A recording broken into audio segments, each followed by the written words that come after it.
嘉义市有议员质询，讲有民众会甲乌托邦骑入去公园内底，毋若破坏步道甲草坡，嘛真危险。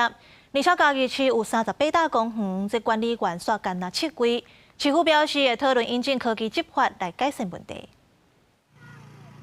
伫公园内底，机车直接徛伫民众行的步道顶面，公园边仔人行道嘛不时看到囡仔爱让机车的状况，实在真危险。有议员伫议会质询表示，嘉义市的公园拢有发生机车徛入去的状况，但是一直拢无好的解决方案。公园都是建设处所管的，但碍于我们嘉义市总共有38座公园，可是目前我们嘉义市仅只有7名的管理员，所以在人力上是非常的不够。我巡楼要徛着较济啊，我巡楼有派出所有来讲，讲乌多嘛，乌多莫共徛入内底。议员质询时表示，公园内底违规行为，警方无法度用道路交通条例来处理，建议主管单位引进科技执法的系统，改善公园内底有人乌白骑机车的状况。利用监视器的方式，然后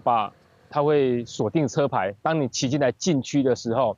它会先用大声公来提醒你，你只要再不离开的话，你可能就会